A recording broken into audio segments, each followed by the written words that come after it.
भारत परिषद अधिनियम 1861, भारतीय उच्च न्यायालय अधिनियम 1861 की भारतीय संविधान अधिनियम 1945। अच्छा क्वेश्चन है। अगर हमारे भारत में हाई कोर्ट की स्थापना करना है तो हाई कोर्ट की स्थापना के लिए कौन सा एक्ट लेकर आए थे अंग्रेज?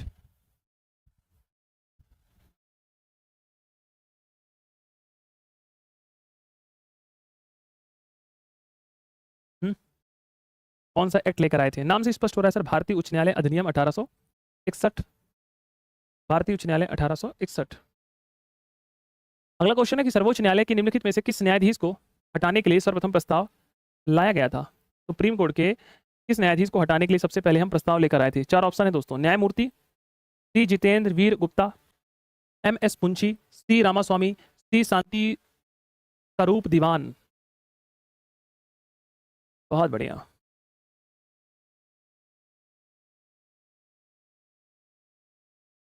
प्रश्न को पढ़िए। सर्वोच्च न्यायालय के निम्नलिखित में से किस न्यायाधीश को हटाने के लिए सर्वप्रथम प्रस्ताव लाया गया? हाँ, मैं किनारे हो गया हूँ, आप एक बार क्वेश्चन को ध्यान से देख लीजिए। जितेंद्र वीर गुप्ता है, एम एस पुंची है, सी रामास्वामी है, सी शांति स्वरूप दीवान है। और ये बहुत फेमस क्वेश्चन भी है। ठीक है, चलिए, जिन लोगों ने इसका आंसर लगाया है, माननीय श्री न्यायमूर्ति सी रामास्वामी, बिल्कुल सही आंसर है। सर्वोच्च न्यायालय के निम्नलिखित में से किस न्यायाधीश को हटाने के लिए सर्वप्रथम प्रस्ताव लाया गया है? तो न्यायमूर्ति सी रामास्वामी जी के द्वारा लाया गया है। किस रिट के तहत न्यायालय निचले अदालत या किसी अन्य प्राधिकरण को उसके समक्ष लंबित मामले को उच्च प्राधिकारी या न्यायालय को स्थानांतरित करने का आदेश देता है? बस थोड़ा सा आपको क्वेश्चन को ध्यान से पढ़ना है, आप उत्तर ऑलरेडी आप दे देंगे, बस थोड़ा सा दिमाग लगाना है कि हमने पढ़ाते समय आपको ये चीजें बताई थी। परमादेश है, बंदी प्रत्यक्षीकरण है, प्रतिषेध है कि उत्प्रेषण है? देखो, प्रश्न को ध्यान से पढ़ना, वो क्या कह रहा है। प्रश्न कह रहा है कि सर किस रिट के तहत न्यायालय निचले अदालत या किसी अन्य प्राधिकारी को उसके समक्ष लंबित मामले को उच्च प्राधिकारी या न्यायालय को ट्रांसफर करने का आदेश दे सकता है ना? इसकी बात हो रही है, यहाँ पर न्यायालय की बात हो रही है। और मैंने आप लोगों को पढ़ाते समय कहा था कि न्यायालय के लिए दो प्रकार की रिटें बड़ी इंपॉर्टेंट है, एक है प्रतिषेध और दूसरा है उत्प्रेषण। तो ये तो ऑप्शन होने नहीं है, ये तो वैसे ही खारिज हो गए। क्लियर? अब बचे प्रतिषेध बचा और फिर बचा उत्प्रेषण। पहला प्रतिषेध बचा और फिर बचा उत्प्रेषण। अब लगाओ, इसका राइट आंसर है उत्प्रेषण। ये परमादेश कहे लगा रहे थे? अरे न्यायालय, न्यायालय की बात हो रही है ना यहाँ पर, प्रश्न को ध्यान से पढ़िए। दिमाग ही कह रहा है न्यायालय न्यायालय। सशरीर उपस्थित होना किसमें लिखा है बताइए जल्दी से? सशरीर उपस्थित किया जाए, सशरीर उपस्थित किया जाए, कौन सी रिट के तहत है? चलिए बताइए, किस रिट के तहत कहा गया है कि सशरीर उपस्थित किया जाए? हाँ,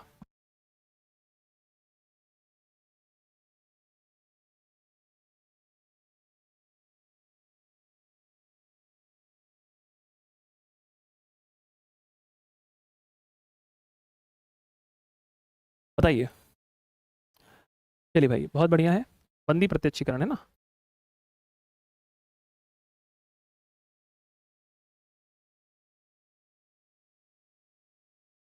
क्या कहा गया है? सशरीर उपस्थित होना, है ना? भारतीय संविधान का निम्नलिखित में से कौन सा अनुच्छेद संघ की कार्यपालिका शक्ति की सीमा से रिलेटेड है? भारतीय संविधान का निम्नलिखित में से कौन सा अनुच्छेद संघ की कार्यकारी शक्ति की सीमा से संबंधित है? 70 है, 78 है, 73 है, 61 है?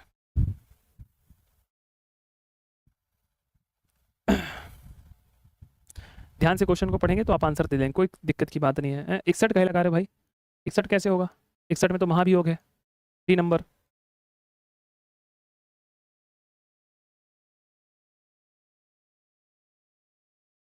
जो 61 लगा रहे हैं वो तो ऑलरेडी गलत है ना? हाँ, और बताइए, इसका राइट आंसर है 73। ये बताइए, संघ की कार्यपालिका शक्ति का प्रमुख कौन होता है? संघ की कार्यपालिका शक्ति का प्रमुख कौन होता है? संघ की कार्यपालिका शक्ति का प्रमुख कौन होता है?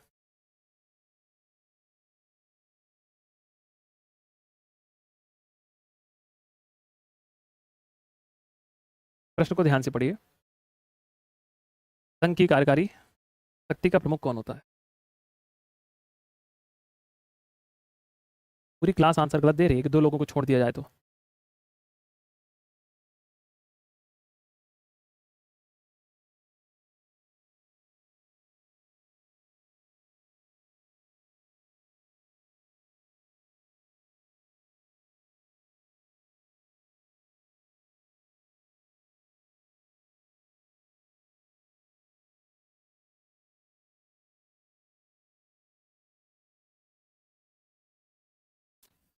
संघ की, देखो मैंने प्रश्न को ध्यान से पढ़ो, इसमें प्रश्न बहुत सिंपल पूछा है कि संघ की कार्यपालिका शक्ति का प्रमुख कौन होता है।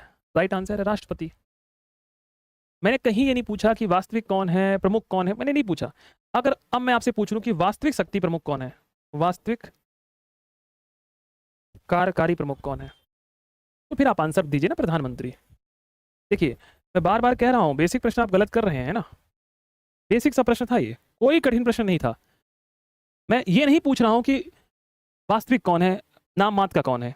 अगर नाम मात्र का है तो राष्ट्रपति है। कार्यपालिका शक्ति का प्रमुख कौन है, राष्ट्रपति है।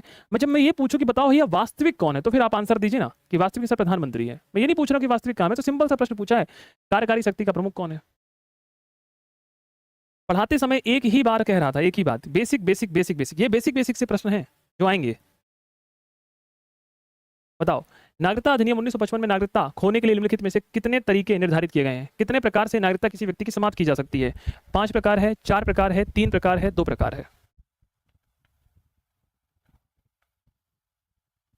5 4 3 2 बताइए।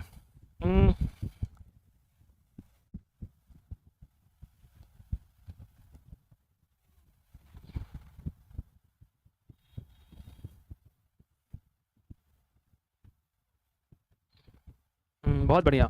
देखो यहाँ पे बच्चे 5 और 3 में कंफ्यूजन है। हमारे संविधान में 5 प्रकार से नागरिकता प्रदान की जाती है,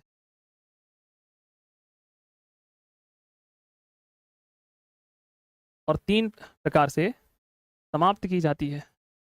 कौन से वो 3 प्रकार है, कमेंट सेक्शन बता दीजिए जल्दी से। कौन कौन से 3 वो प्रकार है जिसके तहत हमारे देश में नागरिकता समाप्त की जाती है। तीनों के नाम बताना है आपको, तीनों के नाम बताइए, 3 कौन से हैं। हाँ।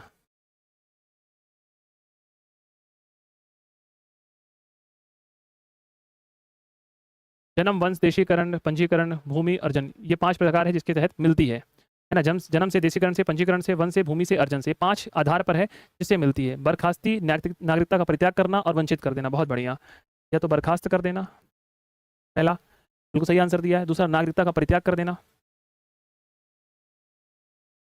नागरिकता का परित्याग कर देना या वंचित कर देना। 5 आधारों से मिलती है, 3 आधारों से हम समाप्त करते हैं। अच्छा, हमारे देश में नागरिकता संबंधी कानून कौन बनाता है। हमारे देश में नागरिकता संबंधी कानून कौन बनाता है, जल्दी बताइए।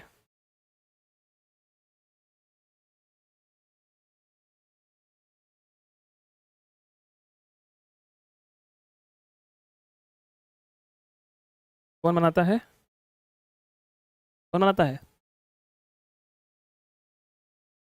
गृह मंत्रालय। कौन बनाता है, गृह मंत्रालय। कौन बनाता है, गृह मंत्रालय। वैसे तो गृह मंत्रालय में संसद है ना, कानून कौन बनाता है, वैसे गृह मंत्रालय इस पर कानून बनाता है। वैसे संसद आप कह सकते हैं, संसद में भी कौन, गृह मंत्रालय। ठीक है, पार्लियामेंट कहाँ लिखा है, आर्टिकल 11 में। ठीक है,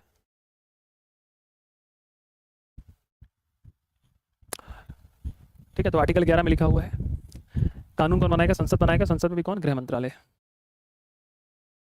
भारतीय संविधान के निम्नलिखित में से किसे राज्य के राज्यपाल का मुख्य सलाहक, सहायक और सलाहकार माना जाता है। भारतीय संविधान के अनुसार निम्नलिखित में से किसे राज्य के राज्यपाल का मुख्य सहायक और सलाहकार मानते हैं। मुख्य सचिव को, उच्च न्यायालय के मुख्य न्यायाधीश को, राज्यों के मुख्यमंत्री को, कि महाधिवक्ता को। दे लेंगे आप लोग आंसर, बताइए। आप आंसर दे लेंगे मुझे उम्मीद है।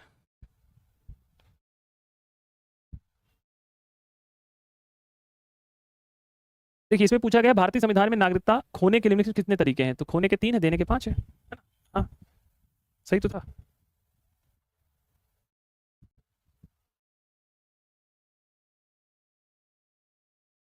इसलिए राज्य का राज्यपाल का मुख्य सहायक और सलाहकार माना जाता है।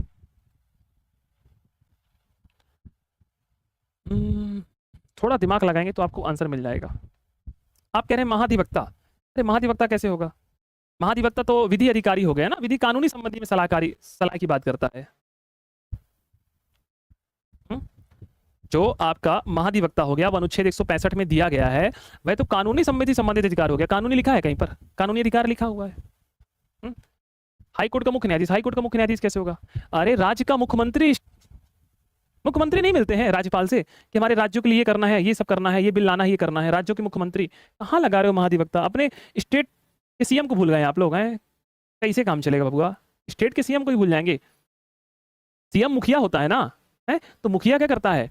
सलाह देता है किसको? राज्यपाल को, क्योंकि ये वास्तविक कार्यपालिका, ये वास्तविक मुखिया होता है, ये वास्तविक मुखिया होता है, और राज्यपाल नाम मात्र का मुखिया होता है ना। आप लोगों ने पढ़ रहा है कि सर जो राज्यपाल है कोई नाम मात्र का है, कोई नाम मात्र का।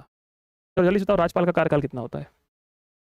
राज्यपाल का कार्यकाल, राज्यपाल का कार्यकाल, कार्यकाल टेन्योर कितना होता है?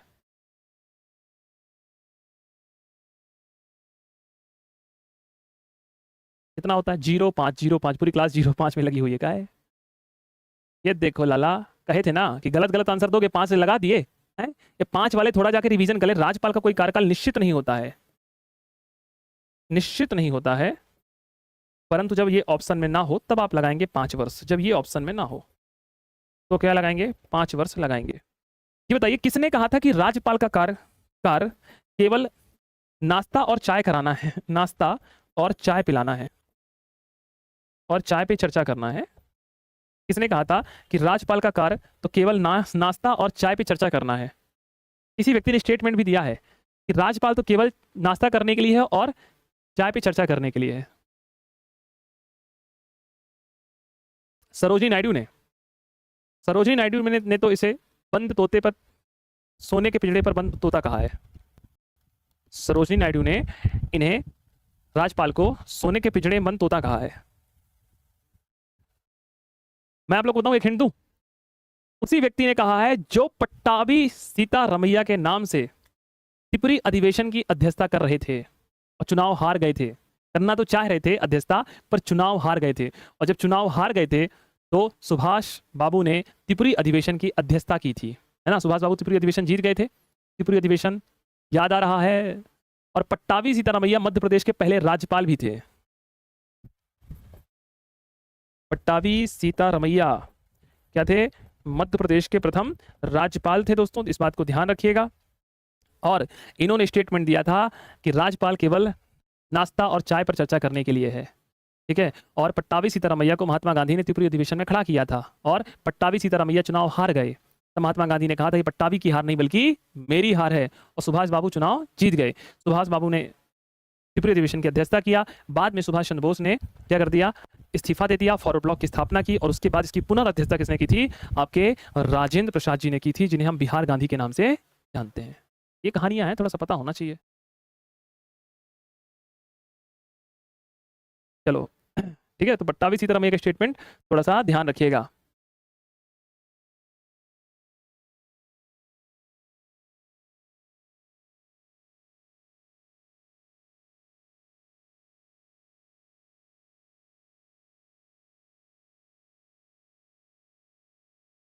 लिए आइए थोड़ा सा मैं आपको फिर से बता देता हूँ, है ना।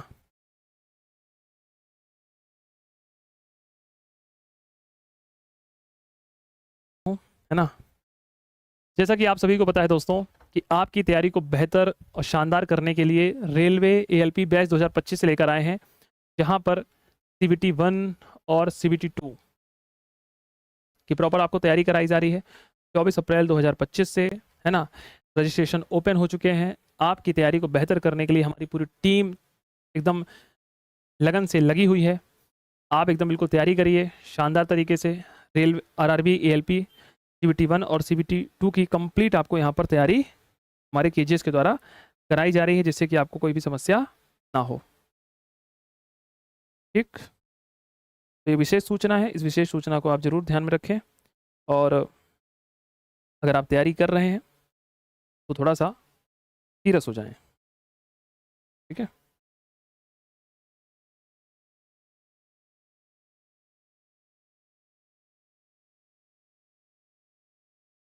आइए फिर पूरी तरह से चीज़ों को पढ़ें और प्रॉपर तैयारी करें, है ना।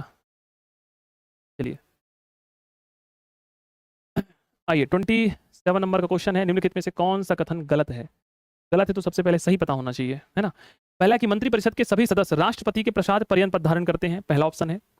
अनुच्छेद 76 में प्रधानमंत्री की अध्यक्षता में मंत्री परिषद का प्रावधान है। 71 में भारत सरकार के सभी कार्यपालक कार्य राष्ट्रपति के नाम पर निष्पादित होंगे। 74 में लिखा है कि राष्ट्रपति केवल मंत्री परिषद की सलाह पर कार्य करेगा। गलत बताना है, तो गलत के पहले सही पता होना चाहिए।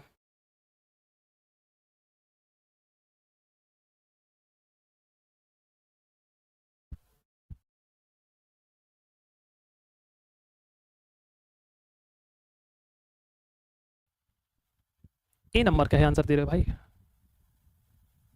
अरे थोड़ा सा क्वेश्चन को ध्यान से पहले पढ़िए, क्वेश्चन क्या कह रहा है। हुँ?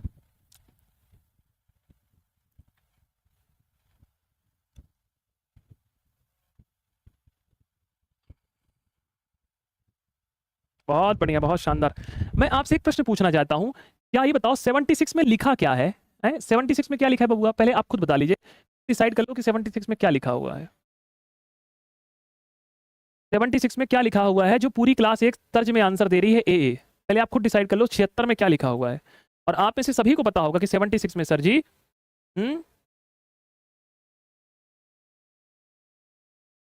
अटॉर्नी जनरल ऑफ इंडिया लिखा हुआ है। जब अटॉर्नी जनरल ऑफ इंडिया लिखा हुआ है 76 में, तो फिर ए क्यों चिल्ला रहे हो? ऐसे कितने विद्यार्थी जिन्होंने इस क्वेश्चन को माइनर रूप से गलत किया है, उनको पता था? कितने विद्यार्थी हैं जिन्होंने इस क्वेश्चन को बहुत बेसिक तरीके से गलत कर दिया और उनको पता था कि ये हमको 76 पता है, आर्टिकल आपको पता है? कितने विद्यार्थी? जल्दी बताओ कमेंट सेक्शन में एक बार, थोड़ा सा एक बार।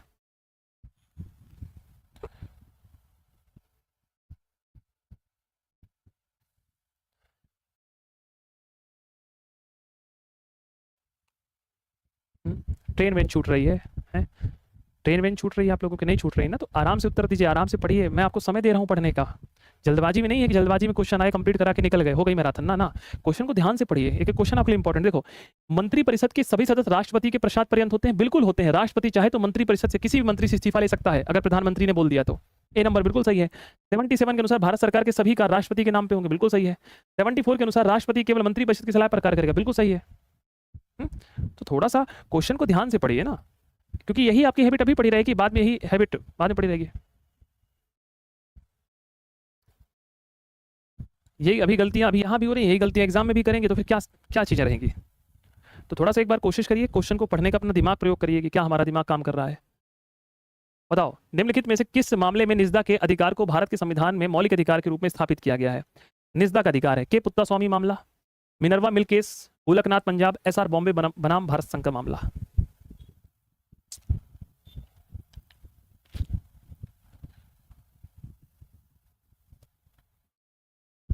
बहुत अच्छा क्वेश्चन है, कई दफा पढ़ा चुका हूँ, कई दफा बता चुका हूँ। बताइए कौन सा मामला है जिसमें निजदा के अधिकार पर बात की गई है? राइट टू प्राइवेसी है ना, which of the following cases the establish the rights to privacy and fundamental rights in the constitution of India. चलो, तो लगभग लोग हमारी क्लास के सभी लोगों ने इस प्रश्न के आंसर को सही बताया है और आंसर भी सही दिया है। देखिए, न्यायमूर्ति के एस पुत्ता स्वामी बनाम भारत संघ का मामला था 2017, जिसमें निजदा के अधिकार पर बात की गई। किस पर? निजदा का अधिकार। निजदा का अधिकार एक मौलिक अधिकार बतलाया गया। फिर गोलकनाथ बनाम पंजाब राज्य का मामला बड़ा इंपॉर्टेंट है, जिसमें कहा गया कि प्रस्तावना संविधान का भाग नहीं, प्रस्तावना संविधान का भाग नहीं। ये मामला था 1966 का। इसमें एक लिखा है मिनर्वा मिल बनाम भारत संघ, ये मामला 1980 का है, जिसमें कहा गया कि डीपीएसपी और फंडामेंटल राइट एक दूसरे के विरोधी नहीं है। इसमें एक बात कही गई थी, ध्यान रखिएगा, जिसमें कहा गया, सुप्रीम कोर्ट ने कहा, मिनर्वा मिल केस 1980 का था, जिसमें कहा गया कि मौलिक अधिकार और डीपीएसपी एक दूसरे के विरोधी नहीं है, बल्कि पूरक है। क्या है?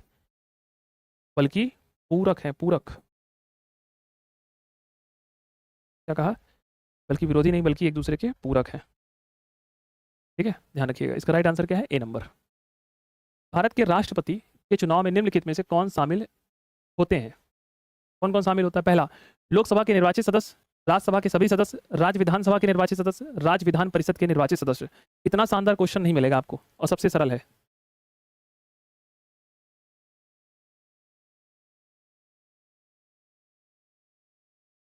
बताओ, क्वेश्चन को पढ़ो, बहुत ही शानदार सा क्वेश्चन है, बहुत ही शानदार। भारत के राष्ट्रपति के चुनाव में निम्नलिखित में से कौन शामिल है?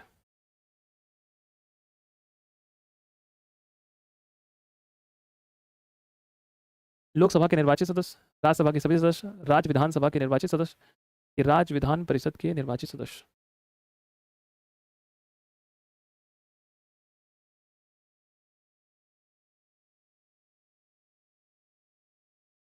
बहुत बढ़िया, बहुत ही शानदार आप लोग उत्तर दे रहे हैं। आइए थोड़ा सा चर्चा कर लेते हैं। देखो, राष्ट्रपति की जब निर्वाचन की बात करते हैं तो राष्ट्रपति के निर्वाचन मैंने आपको पढ़ाते समय चिल्ला चिल्ला कर एक ही बात कही थी कि दोस्तों ध्यान रखिएगा, जब भी राष्ट्रपति का निर्वाचन पूछे तो सबसे पहले आपको एक ही पॉइंट पर गौर करना है, वो है निर्वाचित। इस पर निर्वाचित। राष्ट्रपति के चुनाव में केवल और केवल निर्वाचित सदस्य भाग लेते हैं, कभी भी मनोनीत सदस्य भाग नहीं लेते। क्या नहीं लेते? कभी भी मनोनीत सदस्य भाग नहीं लेते। तो जहां भी मनोनीत दिखेगा उसको काट देना। देखो, पहला कहा गया कि लोकसभा के सभी निर्वाचित सदस्य भाग लेते हैं, सही है। राज्यसभा के सभी सदस्य भाग लेते हैं, सभी नहीं, सभी में तो निर्वाचित मनोनीत दोनों जाएगा ना, तो सेकंड नंबर तो गलत हो गया, गलत है, ये गलत है। राज्य विधानसभा के निर्वाचित सदस्य, ये लाइन भी सही है। और राज्य विधान परिषद के निर्वाचित सदस्य, राज्य विधान परिषद को शामिल नहीं करते हैं क्योंकि कुछ राज्यों में है और कुछ राज्यों में नहीं है। सही बताना है कौन कौन शामिल होते, तो 1 और 3, 1 3 कहाँ है? ए नंबर में है, ए नंबर लगा दीजिए। अगर कॉन्सेप्ट क्लियर है तो उत्तर निकाल लोगे, और अगर कॉन्सेप्ट ही डगमगाए हुए हैं तो फिर तो है ना, पक्कड़ पक्कड़ बम्बे बोल करके आंसर लगा देना है। केवल और केवल निर्वाचित, केवल और केवल किस पर बात करनी है? निर्वाचित पर बात करनी है। भारतीय प्रांत में जन्मे लोग जिनके माता पिता में से किसी एक का जन्म भारत में हुआ हो, तथा जो लोग संविधान के लागू होने से ठीक पहले 5 या अधिक वर्षों तक भारतीय निवासी के रूप में रहे हों, का उल्लेख किस आर्टिकल में किया गया है? 10 में, 8 में, 4 में, 5 में?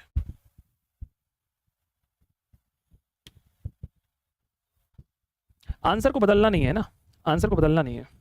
नहीं नहीं, आंसर अपना चेंज नहीं करना है।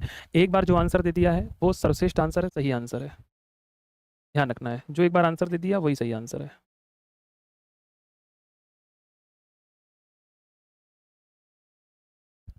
भारतीय प्रांत में जन्मे लोग जिनके माता पिता में से किसी एक का जन्म भारत में हुआ हो, तथा जो लोग संविधान के लागू होने से ठीक पहले 5 या अधिक वर्षों तक भारत के निवासी के रूप में रहे हों, उनका उल्लेख किस अनुच्छेद में किया गया है? अनुच्छेद 10 में, अनुच्छेद 8 में, अनुच्छेद 4 में, कि अनुच्छेद 5 में?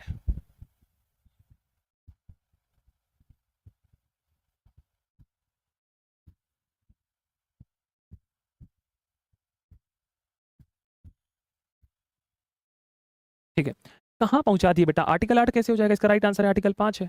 नागरिकता कहाँ से कहाँ तक इसमें लिखा हुआ है? आर्टिकल 5 मैंने आप लोगों को डिटेल से पढ़ाया हुआ है। आर्टिकल 5 क्या कहता है कि 26 जनवरी 1950 की यहाँ पे बात की गई है ना? 26 जनवरी 1950 की बात की गई, संविधान के लागू के समय होने की बात की गई है। अगर ऐसी कोई कंडीशन होती है तो आपको नागरिकता प्रदान कर दी जाएगी, है ना? हाँ। अगला क्वेश्चन है, ब्रिटिश कैबिनेट के एक सदस्य के रूप में भारत के राज सचिव के रूप में कब नियुक्त किया गया तथा भारत के शासन संबंधी सभी मामलों के लिए उत्तरदायी बनाया गया? ब्रिटिश कैबिनेट के एक सदस्य को भारत में राज सचिव, secretary of state of India के रूप में नियुक्त किया गया तथा भारत के शासन संबंधी सभी मामलों में उसे उत्तरदायी बनाया गया। 1919 में, 1929 में, 1911 में, कि 1858 में?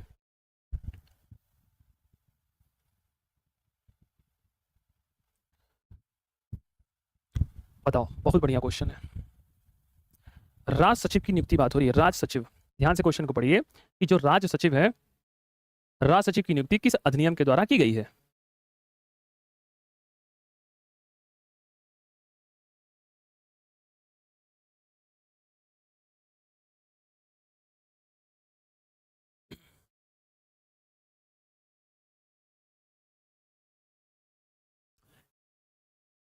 कैबिनेट मंत्रालय के एक सदस्य के रूप में भारत के राज सचिव के रूप में कब नियुक्त किए गए हैं? भारत के शासन संबंधी सभी मामलों में उत्तरदायी होंगे।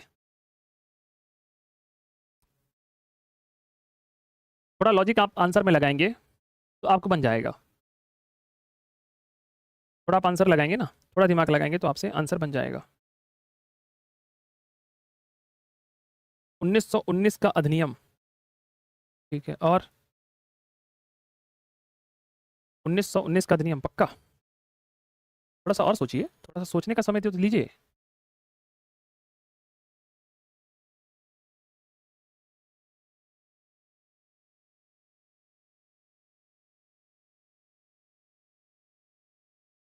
ठीक है, जिन लोगों ने इसका आंसर दोस्तों आपके 1858 लगाया है, क्या लगाया है? 1858 लगाया है, वो बिल्कुल और बिल्कुल 101% उत्तर सही लगा रहे हैं, क्योंकि 1857 में क्रांति हुई, और 1857 में जब क्रांति हुई तो क्रांति के बाद 1858 में ये कहा गया कि अब हम आपके ऊपर शासन करेंगे। कौन शासन करेगा? महारानी शासन करेगी। और जब 1857 की क्रांति के बाद कहा गया कि 1858 में कि महारानी जब शासन करेंगी, तो महारानी शासन होने के कारण ब्रिटिश कैबिनेट के एक सदस्य के रूप में भारत के राज सचिव के रूप में नियुक्त किया गया, और भारत के शासन संबंधी सभी मामलों के लिए उस व्यक्ति को उत्तरदायी बना दिया गया। और यहाँ पर दोस्तों याद करिए, इससे पहले 1858 में ईस्ट इंडिया कंपनी के एकाधिकार को पूर्णतः समाप्त हमने तो पहले ही कर दिया था, है ना।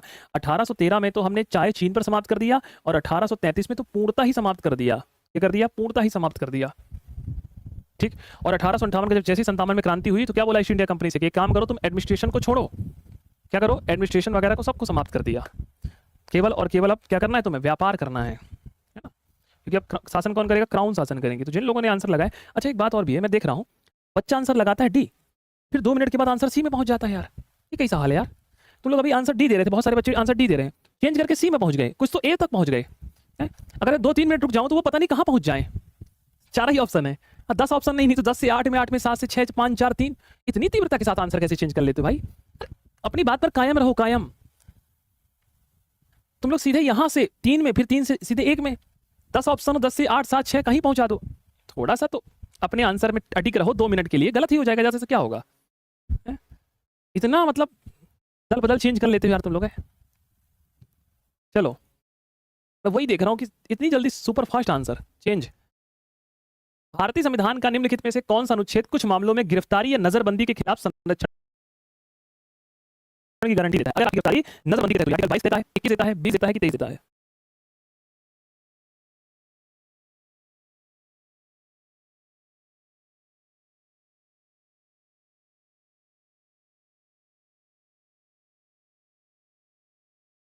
चलो बहुत बढ़िया, बहुत बढ़िया। ऐसा लग रहा है कमेंट के बाहर ना निकल आओ तुम लोग। है हाँ, देखो आर्टिकल 22 कहता है गिरफ्तारी के पश्चात संरक्षण, है ना। मतलब आर्टिकल 20 गिरफ्तारी के पूर्व है, और आर्टिकल 22 क्या गिरफ्तारी के पश्चात है। गिरफ्तारी के पश्चात क्या क्या आपको संरक्षण प्रदान किया गया है? अच्छा एक बार बताइए मुझे आप लोग कि जो आर्टिकल 22 है, अगर किसी व्यक्ति की निवारक निरोध के तहत गिरफ्तारी होती है, निवारक निरोध, अगर किसी व्यक्ति की निवारक निरोध के तहत गिरफ्तारी होती है, तो उसे कितने महीने तक पुलिस वाले अपने पास रख सकते हैं रिमांड के रूप में? पुलिस वाले अपने पास रख सकते हैं कि आप हमारे पास रहिए जब तक हम जांच पड़ताल नहीं कर लेंगे। कितना अधिकार है पुलिस वालों को यहाँ पर?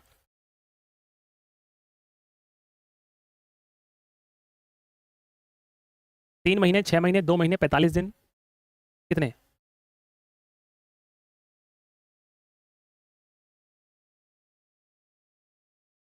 बताइए। 3 माह का दोस्तों समय है, कितना? 3 माह, 3 माह का निर्धारित समय है। और 3 माह से अगर ऊपर रखना है तो क्या करना पड़ेगा? मेरा प्रश्न फिर है कि अगर कोई व्यक्ति 3 माह से किसी व्यक्ति को ऊपर रखना है तो हमें क्या बनानी पड़ेगी फिर? है एक पैनल बनेगा, एक न्यायाधीश की कमेटी बनेगी, याद है, और उसमें कुल कितने सदस्य होंगे ये भी बताओ। एक न्यायाधीश की कमेटी बनेगी, उसमें कुल कितने सदस्य होंगे न्यायाधीश की कमेटी में? सर कुल 3 लोग होंगे। कितने लोग? 3 लोग। सुप्रीम कोर्ट का न्यायाधीश और 2 लोग कौन होंगे? 2 लोग होंगे आपके अन्य न्यायाधीश, है ना। तो कोर्ट की कमेटी बनेगी, उसमें कुल 3 मेंबर यहाँ पर देखने को मिलेंगे। ठीक है, तीनों लोग रहेंगे कहाँ पे? सुप्रीम कोर्ट के, हाई कोर्ट के। तीनों लोग सुप्रीम कोर्ट, हाई कोर्ट कहाँ के रहेंगे जल्दी बताइए। और क्या वर्किंग रहेंगे कि रिटायर्ड रहेंगे कि दोनों रहेंगे? क्या वर्किंग रहेंगे, रिटायर्ड रहेंगे, कैसे रहेंगे? तीनों लोग जो रहेंगे वो कैसे रहेंगे? रिटायर्ड है, वर्किंग है कि दोनों? रिटायर्ड है कि वर्किंग है कि दोनों? बताइए बताइए, जल्दी बताइए, आप ही लोगों को आंसर देना है। ठीक है, चलो। सुप्रीम कोर्ट के रहेंगे? नहीं, ध्यान रखिएगा। सबसे पहले तो एक उच्च न्यायालय का न्यायाधीश रहेगा, हाई कोर्ट का न्यायाधीश इसमें रहेगा, और जो 2 लोग रहेंगे वो हाई कोर्ट के रिटायर्ड न्यायाधीश रहेंगे, सेवानिवृत्त।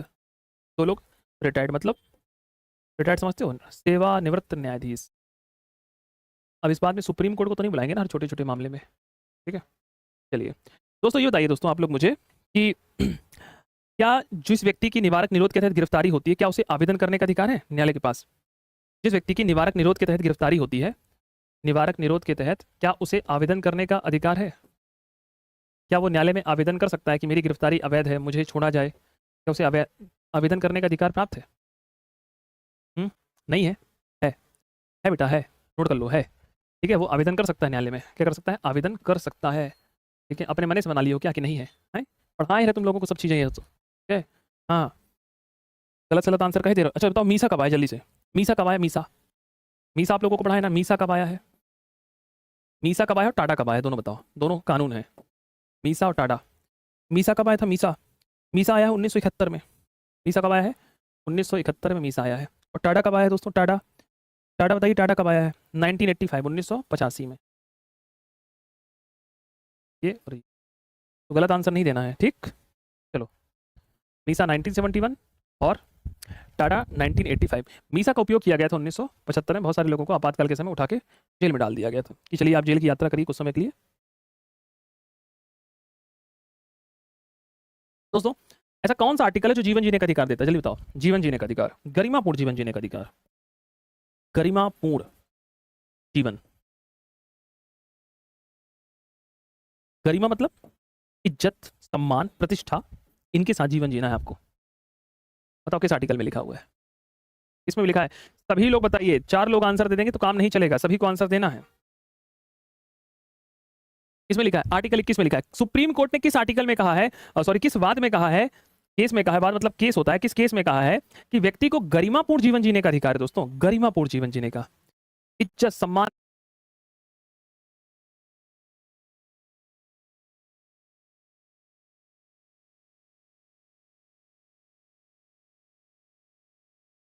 है। सुप्रीम कोर्ट ने यह फैसला कब सुनाया है? यह फैसला किस केस में सुनाया है? केस का नाम बताओ कि गरिमापूर्ण जीवन जीना है। बहुत बढ़िया, बहुत बढ़िया। एक बच्ची ने आंसर दिया है, बहुत शानदार, बहुत बढ़िया। मोहिनी जैन बनाम भारत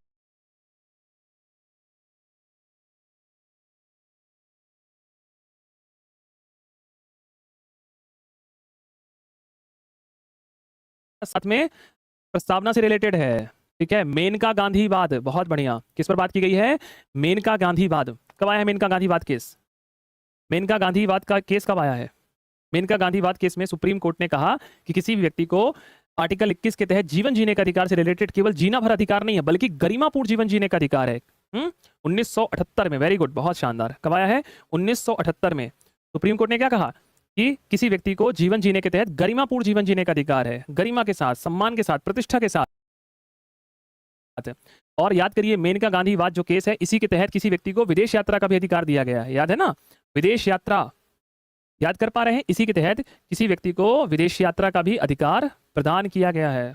किया गया है ना बबुआ, विदेश यात्रा का अधिकार। हाँ, चलिए क्वेश्चन।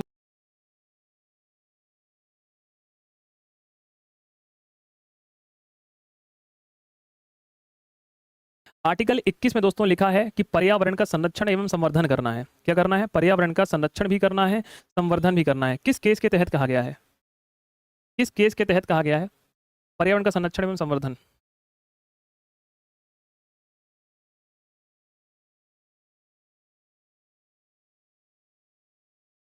बताइए, पर्यावरण का संरक्षण एवं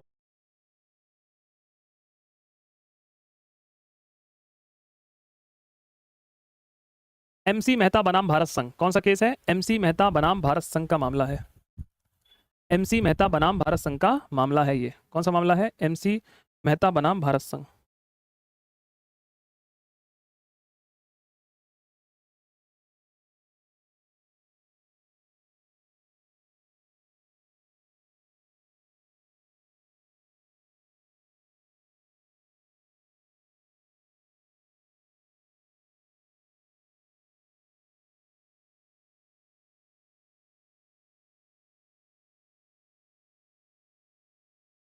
ठीक है, कौन सा मामला है? एमसी बनाम भारत संघ, एमसी मेहता बनाम भारत संघ का मामला है। और जो बच्ची आंसर दी थी मोहिनी जैन, तो ध्यान रखना, मोहिनी जैन बनाम कर्नाटक राज्य का जो मामला है, शिक्षा का अधिकार दिया गया है। उन्नी कृष्णन बनाम भारत संघ के मामले में शिक्षा का अधिकार दिया गया है। ठीक है, तो कुछ यहाँ पे ना केसेस को मिला मत दो, सबको बराबर कर दो, मिलाना नहीं है यहाँ पर। चलो आओ अगला क्वेश्चन चलो। भारतीय संविधान का निम्नलिखित में से कौन सा अनुच्छेद केंद्र शासित प्रदेशों के प्रशासन से, रिपीट हो गया क्वेश्चन ये, निम्नलिखित में से किस वर्ष भारत में केंद्र शासित प्रदेश की शुरुआत हुई थी? अच्छा क्वेश्चन है ये। 52 में, 56 में, 60 में, 50 में?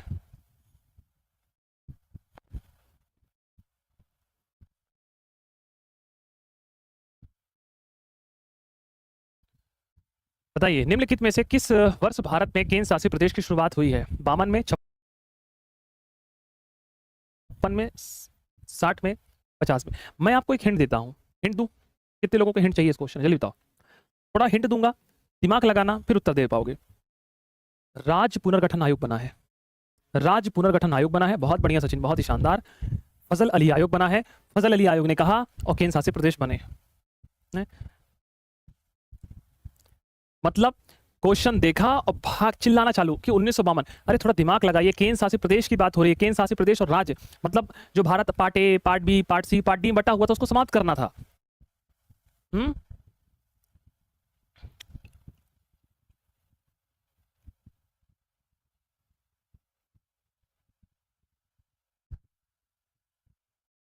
है ना? हाँ, तो देखो यहां पर यह हुआ कि जो राज्य पुनर्गठन जो अधिनियम आया वो 1956 आया। राज्य पुनर्गठन अधिनियम 1956, ठीक है। इसके तहत कहा गया, राज्य पुनर्गठन जो अधिनियम था उसमें कहा गया कि भैया, अच्छा ये बताइए, जो राज्य पुनर्गठन आयोग था उसने अपनी रिपोर्ट में क्या कहा था? मैं आपसे पूछना चाहता हूं, अपनी रिपोर्ट में जो फजल अली आयोग बना, क्योंकि इसमें फजल अली थे, हृदयनाथ कुंजरू थे, और के एम पनिक्कर साहब थे। कौन थे? के एम पनिक्कर।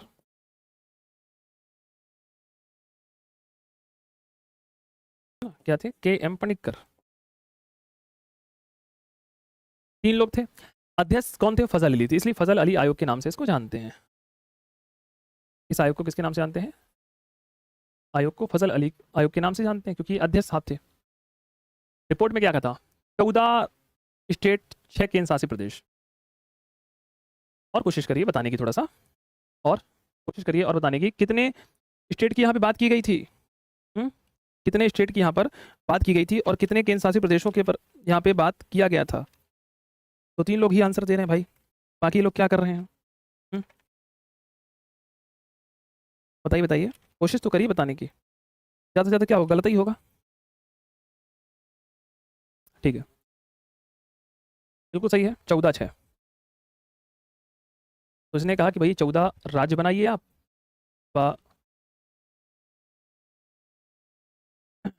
6 केंद्र शासित प्रदेश सरकार ने बनाए। कितने बनाए? तो सरकार ने 14 राज्य बना दिए और 6 केंद्र शासित प्रदेश बनाए। कितने बनाए? इस अधिनियम के तहत सरकार ने 14 राज्य और 6 केंद्र शासित प्रदेश बनाए। पर इसने अपनी रिपोर्ट में कहा क्या था? इसने अपनी रिपोर्ट में कहा था कि भैया आप कम से कम 16 राज्य बनाइए और 3 केंद्र शासित प्रदेश बनाइए। कितने? 3 केंद्र शासित प्रदेश बनाइए। पर सरकार ने क्या किया? इसकी रिपोर्ट को माना तो, पर थोड़ा आंकड़े चेंज कर दिए। क्या आंकड़े चेंज कर दिए? इन्होंने कहा 16 बनाना है, सरकार ने 14 बनाया। इन्होंने कहा 3 केंद्र शासित प्रदेश बनाइए, इन्होंने, सरकार ने 6 बनाए। कितने बनाए? 6। तो यहाँ पे परिवर्तन था ये। अच्छा, इसको लागू करने के लिए भी हमारी संसद में एक अधिनियम आया था दोस्तों, ध्यान रखना, 7वां संविधान संशोधन आया था। 7वां संविधान संशोधन अधिनियम 1956। और याद करिए, 7वां संविधान संशोधन एक चीज से और रिलेटेड, बताऊं किससे? कि एक राज्यपाल 2 या 2 से अधिक राज्यों का राज्यपाल बन सकता है। एक राज्यपाल 2 या 2 से अधिक राज्यों का राज्यपाल बन सकता है।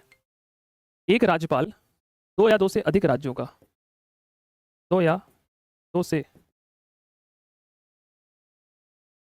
अधिक राज्यों का राज्यपाल बन सकता है।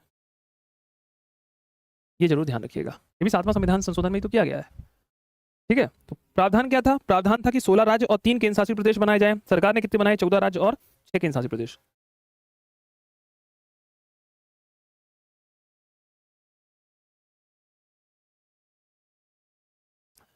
कौन सी याचिका उच्च कार्यपालिका और निचली न्यायिक संस्थाओं के विरुद्ध उनके कर्तव्यों के निर्वहन हेतु जारी की जाती है, जिन्हें वो पूरा करने में असफल होते हैं?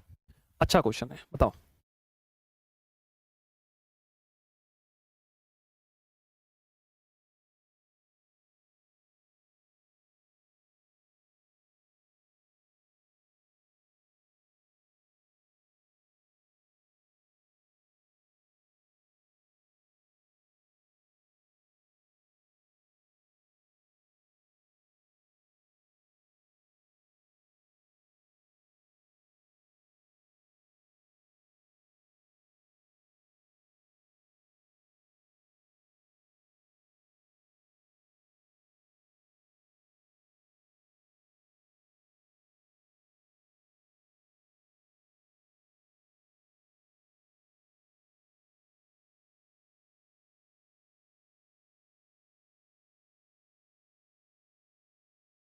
बताइए।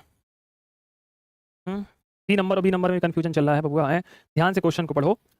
कौन सी याचिका उन कार्यपालिका और निचली न्यायिक संस्थानों के विरुद्ध उनके कर्तव्यों के निर्वहन हेतु जारी की जाती है जिन्हें वे पूरा करने में असफल होते हैं? हम तुम्हें आदेश देते हैं, याद आ पा रहा है? हम तुम्हें आदेश देते हैं कि तुम अपने कर्तव्यों का निर्वहन अच्छे से करो। हम तुम्हें आदेश देते हैं कि तुम अपने कर्तव्यों का निर्वहन अच्छे से करो। कर्तव्य की बात हो गई ना, देखो यहाँ पे आ गया कर्तव्य कि आप अपने कर्तव्यों का निर्वहन अच्छे से नहीं कर रहे हैं, तो हम आपको आदेश देते हैं। अधिकार परीक्षा जो आंसर दे रहे हैं, अधिकार परीक्षा मतलब तो पूछना कि अधिकार कर्तव्य किस अधिकार से कर रहे हो।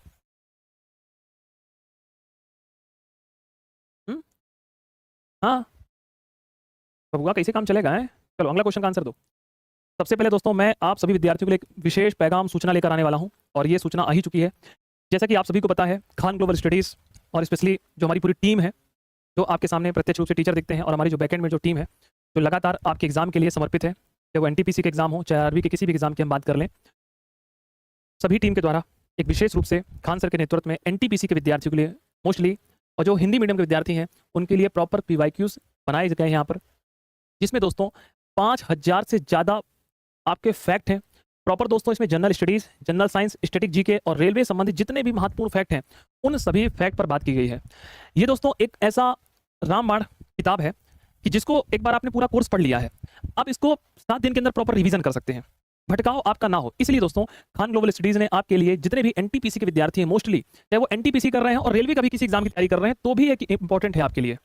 ये हमारे कहाँ पर मिलेगी? खान ग्लोबल स्टडीज के प्ले स्टोर में जाइए, ऐप को डाउनलोड कर लिया होगा, नहीं किया तो सबसे पहले क्लास के बाद आप सबसे पहले एक अच्छा काम करिए, ऐप को डाउनलोड करिए। उसके बाद हमारे स्टोर में जाइए। कहाँ पर जाना है आपको? स्टोर में जाना है, और हमारे स्टोर में आप इस जल्दी से जल्दी इस किताब को परचेस कर लीजिए, क्योंकि वैसे भी आप सभी को पता है किताबें बहुत लिमिटेड रहती हैं, है ना? तो जल्दी से जल्दी आपको स्टोर में मिल जाएगी। कहाँ पर मिलेगी? किसके स्टोर में? खान ग्लोबल स्टडीज के स्टोर में, है ना? खान ग्लोबल स्टडीज, देखो यहाँ से किताब मंगाएंगे, ऑथेंटिक किताब आएगी आपके घर। क्लियर है? तो आप इसको जरूर लीजिए, प्रॉपर रिवीजन कर लीजिए। एक सप्ताह में आप इसको पूरा प्रॉपर तरीके से कर लेंगे, ठीक है? क्लियर? देखिए, और यहाँ पर ये आपको बारकोड भी दिया गया है, आप इसको स्कैन कर लेंगे। देखो केजीएस का स्टोर यहाँ पे बना हुआ है, केजीएस का स्टोर है, आप यहाँ पे इसको स्कैन भी कर सकते हैं, बारकोड भी दिया गया है, केजीएस स्टोर में आपको प्रॉपर तरीके से मिल जाएगी। क्लियर है ना? तो ये बुक प्रॉपर एमसीक्यूज बेस्ड है, पूरा प्रॉपर एमसीक्यूज है, और इसमें प्रॉपर आपके जितने भी इंपॉर्टेंट फैक्ट हैं, जितने भी इंपॉर्टेंट, मतलब लग रहा है कि भैया इस बार, है ना? और देखिए दोस्तों, हमेशा से खान सर कह ही रहा कि चाहे रेलवे के विद्यार्थी हो या वनडे एग्जाम के किसी भी एग्जाम की आप तैयारी कर रहे हैं, उनके लिए प्रॉपर बेहतर काम करना। और जब बेहतर की हम बात करते हैं ना, तो बेहतर के अलावा मुझे मेरे दिमाग में केवल एक ही प्रश्न आता है, वो है खान ग्लोबल स्टडीज। इसलिए नहीं कि मैं संस्थान से जुड़ा हुआ हूँ, इसलिए क्योंकि इस संस्थान ने हमेशा विद्यार्थियों के हितों पर बात की है, विद्यार्थियों की भलाई की बात की है, और अच्छा कंटेंट देने की बात की है ना? तो मेरा ये मानना है कि आप लोगों ने इतने मेहनत करके, इतने लंबे समय से आप इंतजार कर रहे हैं, कुछ भी मत छोड़िए। सिलेक्शन से पहले पहले हर चीज़ को एकदम बिल्कुल स्ट्रॉन्ग करके फोकस होकर एग्जाम में जाइए। कि मतलब आपको मलाल नहीं होना चाहिए कि यार ये मैंने किताब नहीं पढ़ी, है ना? मान लो आपके बगल वाला दोस्त है आपका, उसने कहा कि भाई मैंने तो किताब पढ़ ली थी यार, इसमें से 6 क्वेश्चन आ गए, 7 क्वेश्चन आ गए, 10 क्वेश्चन आ गए, तो फिर आपको रिग्रेट फील होगा कि काश मैं भी पढ़ लिया होता। तो ये रिग्रेशन वाला फील नहीं होना चाहिए। इतने समय बाद एनटीपीसी का एग्जाम हो रहा है, इतने बड़े पैमाने पर एग्जाम हो रहा है, ऑल ओवर इंडिया में एग्जाम होने जा रहा है, आपके साथ कितने सारे कॉम्पिटिशन बच्चे बैठे हुए हैं, तो जब आपका उनके साथ कॉम्पिटिशन है तो एकदम बिल्कुल कमर को कस लीजिए, है ना? और छोड़ना कुछ भी नहीं है, धुआंधार कर देना सबको, है ना? हाँ, आपके अंदर सब शक्तियां हैं, बस उसको पहचानना है, ठीक है? तो ध्यान रखिएगा। अगला क्वेश्चन है कि भारतीय संविधान का कौन सा उपबंध न्यायपालिका न्यायपालिका की स्वतंत्रता की गारंटी देता है? मौलिक अधिकार, डीपीएसपी, न्यायिक पुनरावलोकन, उद्देशिका। भारतीय संविधान का कौन सा उपबंध न्यायपालिका की स्वतंत्रता की गारंटी देता है कि अगर हम न्यायपालिका के पास जाएंगे तो न्यायपालिका हमारी इन चीजों पर हमारी बातों को सुनेगी, है ना?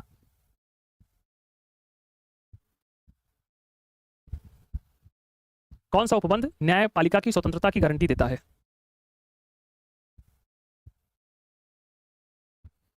क्वेश्चन बहुत शानदार है, क्वेश्चन को ध्यान से पढ़िए फिर आंसर दीजिए, कोई जल्दबाजी नहीं है। मैं हमेशा एक बात कहता हूं, जब भी बेसिक क्वेश्चन आते हैं आप लोग जल्दबाजी में गलत कर देते हैं, बिल्कुल एकदम बेसिक बेसिक नॉर्मल नॉर्मल से प्रश्नों को आप गलत करके बैठे हैं। थोड़ा सा क्वेश्चन को ध्यान से पढ़ने की कोशिश करिए।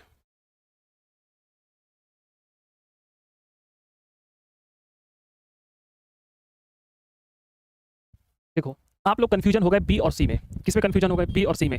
सी क्या कहता है? सी कहता है न्यायिक पुनरावलोकन, जुडिशियल रिव्यू की बात कर रहा है। किसकी बात कर रहा है? न्यायिक पुनरावलोकन की बात कर रहा है, जुडिशियल रिव्यू की बात कर रहा है। देखो सबसे पहली बात यह है कि न्यायपालिका की स्वतंत्रता की गारंटी देता है। कौन गारंटी देता है? मौलिक अधिकार गारंटी देता है ना। मौलिक अधिकार कहता है अनुच्छेद 32। कौन कहता है? अनुच्छेद 32 कहता है कि तुम्हारे अगर किसी ने मौलिक अधिकारों के साथ छेड़छाड़ की है ना, तो भाई जाओ ना सर्वोच्च न्यायालय। किसने मना किया है? तो कहे लगा रहे हो ये न्यायिक पुनरावलोकन है? नहीं पढ़े हो मेरे से? मैं खुद ही पॉलिटी में चिल्ला चिल्ला पढ़ाऊं कि आर्टिकल 32 को डॉक्टर भीमराव अम्बेडकर ने भारतीय संविधान की हृदय और आत्मा कहा है। इसीलिए अम्बेडकर जी ने क्या कहा है कि भैया ये भारतीय संविधान की हृदय है। क्या है ये? भारतीय संविधान का, इसे भारतीय संविधान की हृदय और आत्मा कहा है। क्या कहा है? हृदय और आत्मा कहा है। तो कैसे गलत लगा दिए हैं आप लोग आंसर? कितने विद्यार्थियों ने आंसर गलत किया इसका? कमेंट सेक्शन थोड़ा बताओ मुझे एक बार। पढ़ाया हूं ना कि आर्टिकल 32 के तहत अगर आपके मौलिक अधिकारों का हनन होता है तो आप सर्वोच्च न्यायालय जाइए, सुप्रीम कोर्ट जाइए। आर्टिकल 226 के तहत आप हाई कोर्ट जाइए। कहाँ जाइए? हाई कोर्ट जाइए। हाई कोर्ट रिट जारी करेगा। हाई कोर्ट जो है वो मौलिक अधिकारों के अलावा अन्य मामलों पर भी रिट जारी कर सकता है। क्या कर सकता है? अन्य मामलों पर भी रिट जारी कर सकता है। रिवीजन बहुत दिनों से नहीं किया। ये देखो पेपर आ है 2 सप्ताह बाद, रिवीजन नहीं किए हैं। कितनी बढ़िया बात बता रहे हैं। देखो सीना चौड़ा करके है कि सर जी रिवीजन नहीं किए मतलब है। हाँ,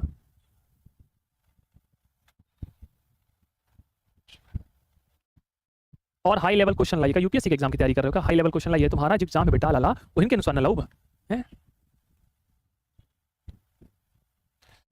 तो भारतीय संविधान का कौन सा उपबंध न्यायपालिका की स्वतंत्रता की गारंटी प्रदान करता है? तो स्वतंत्रता की गारंटी प्रदान करता है आर्टिकल 32।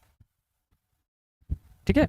और एक बात ध्यान रखिए, जैसे एक बच्चा कह रहा है सर आर्टिकल 50, आर्टिकल जो 50 है ना, वो आर्टिकल 50 पृथककरण करने की बात करता है कि न्यायपालिका को कार्यपालिका से पृथक कर दिया जाए, अलग करना। क्या कर दिया जाए? पृथक करने की बात हो रही है कि न्यायपालिका कार्यपालिका पर हस्तक्षेप ना करे। क्या ना करे? हस्तक्षेप ना करे। जो न्यायपालिका है वह कार्यपालिका पर हस्तक्षेप ना करे। तो आर्टिकल 50 के माध्यम से हम कार्यपालिका का संरक्षण कर रहे हैं। किसका संरक्षण कर रहे हैं? कार्यपालिका का संरक्षण कर रहे हैं न्यायपालिका से। नहीं तो न्यायपालिका क्या करेगी? न्यायपालिका न्यायिक सक्रियता के माध्यम से कार्यपालिका पर बार बार हस्तक्षेप करेगी। कार्य ही नहीं हो पाएंगे अच्छे से। जब कार्य हो ही नहीं पाएंगे दिक्कत हो जाएगी। ठीक है ना? तो समझने की कोशिश करिए। तो भारतीय संविधान का कौन सा उपबंध न्यायपालिका की स्वतंत्रता की गारंटी देता है कि आप जाइए न्यायपालिका के पास अपनी बातों को रखिए? वो आर्टिकल 32 है। ठीक है ना? अम्बेडकर जी इसलिए भारतीय संविधान की से हृदय और आत्मा कहते हैं। क्या कहते हैं? इसे हृदय और आत्मा कहते हैं। क्लियर?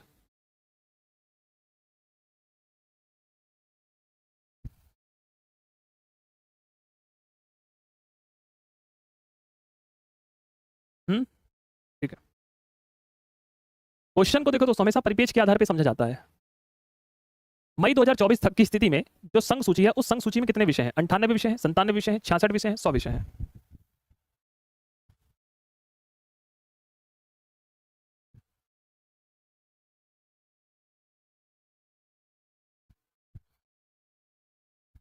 मई 2024 तक की स्थिति के अनुसार संघ सूची में कितने विषय हैं? 98 विषय, 97 विषय, 66 विषय, 100 विषय। अभी जैसे इससे पहले वाला हमने क्वेश्चन किया ना 36 वाला, जैसे ये क्वेश्चन, अभी 36 नंबर क्वेश्चन है, विवादित हो जाएगा क्वेश्चन। इतना कभी इतना पास पास आंसर नहीं डालते हैं ऑप्शन में। हो गया? समझ गए ना? हाँ, इसका आंसर तो आप लोगों को पता ही है। देखो इसमें भी कुछ 97 पहुंच रहे हैं, 100 100 100 100 है ना? हाँ, कितने विषय? 100 विषय। ठीक, चलिए। तो कभी भी इतने ना पास पास ऑप्शन पेपर में नहीं आएंगे, ध्यान रखिए। कभी भी इतने पास पास क्वेश्चन नहीं आएंगे। ठीक है। आई एम श्योर कि आप में से बहुत सारे लोगों ने एक ना एक बार फ्लाइट तो बुक किया ही होगा। राष्ट्रपति का प्रसाद पर्यंत मतलब इच्छा पर, मंदिर जगाए हो, इच्छा पर निर्भर करता है प्रसाद मिलेगा कि नहीं मिलेगा। भारत के अटॉर्नी जनरल, संघ लोक सेवा आयोग का अध्यक्ष, भारत का नियंत्रक एवं महालेखा परीक्षक की लोकसभा का अध्यक्ष।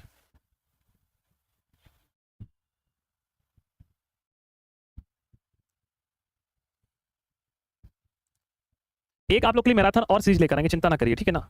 चिंता नहीं करना है आपको। आंसर दो इसका जल्दी से। क्या आंसर दे रहे हो इसका? बिल्कुल सही है, भारत का अटॉर्नी जनरल ऑफ इंडिया। ये जो है ना भारत का अटॉर्नी जनरल ऑफ इंडिया, इसकी नियुक्ति भारत के राष्ट्रपति के द्वारा की जाती है और ये प्रसाद पर्यंत काम करता है। किसमें लिखा है? आर्टिकल 76। इसमें लिखा है, आर्टिकल 76 में लिखा हुआ है। ठीक है। अब अगला क्वेश्चन है कि भारतीय संविधान के किस अनुच्छेद ने भारत के सर्वोच्च न्यायालय को अपने निर्णयों की समीक्षा करने की शक्ति दी है? कि भैया आप क्या कर सकते हैं? अपने द्वारा दिए गए निर्णय की समीक्षा कर सकते हैं, जुडिशियल रिव्यू कर सकते हैं। ठीक है। और पावर ऑफ रिव्यू की बात कर रहे हैं, रिव्यू करने की शक्ति है। 140, 138, 137, 150। देखिए दोस्तों, मैं सैटरडे को हमेशा एमसीक्यूज लेकर आता था। अगर आप वो एमसीक्यूज की क्लास ना लंबे समय से लेते रहे होंगे ना, मैं 2 महीने से लेकर आ रहा हूँ आप लोग के लिए हर सैटरडे। आपने उसे 1 घंटे की क्लास में कभी बैठ के प्रॉपर मुझे सुना होगा ना, तो आप आधे क्वेश्चन के आंसर आज दे दिए होंगे, आधे से ज़्यादा, केवल क्लासेस भर को। और जिसने प्रॉपर तरीके से प्रॉपर क्लास में पढ़ा है, नोट्स बनाया ना, उसका आज कॉन्फिडेंस ना दूसरे बच्चों से बहुत हाई होगा कि कम से कम यार मैं क्वेश्चन तो कर पा रहा हूँ, मेरे बेसिक क्वेश्चन तो गलत नहीं हो रहे। किसमें है? आर्टिकल 137 में। कहाँ से लिया गया? जल्दी। अमेरिका से।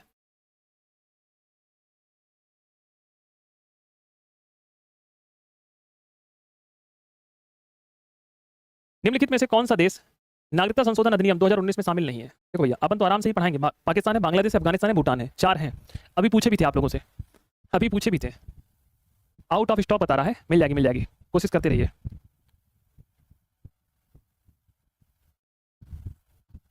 पाकिस्तान, बांग्लादेश, अफगानिस्तान, भूटान, कौन सा देश नागरिकता संशोधन अधिनियम 2019 में शामिल नहीं है? इसका पीडीएफ देंगे ना, देंगे, चिंता क्यों कर रहे हो? अभी बताए हैं, भूटान नहीं है, है ना। अगर यहाँ से केवल और केवल 3 देशों को शामिल किया गया, पाकिस्तान, बांग्लादेश और अफगानिस्तान, इसमें केवल एक धर्म को छोड़ करके सभी धर्मों के लोगों को शामिल करेंगे, मुस्लिम वर्ग को छोड़कर, है ना, मुस्लिम धर्म के लोगों को छोड़ करके। हिंदू हैं, सिख हैं, ईसाई हैं, बौद्ध हैं, पारसी हैं। अगर ये आते हैं 6 धर्मों के लोग, तो इनको हम शामिल कर लेंगे। डेट क्या है? 31 दिसंबर 2014, 31 दिसंबर 2014 से पहले आए हो, है ना, 31 दिसंबर 2014 से पहले आए हो और इन धर्मों के तहत आए हो, तो हमको शामिल कर लेंगे, केवल मुस्लिम धर्म को छोड़ करके। भारतीय संविधान के निम्नलिखित में से किस अनुच्छेद में कहा गया है कि गिरफ्तार किए गए किसी व्यक्ति को बिना सूचित किए हिरासत में नहीं रखा जाएगा? 22 में, 19 में, 20 में, 21 में? अच्छा क्वेश्चन है।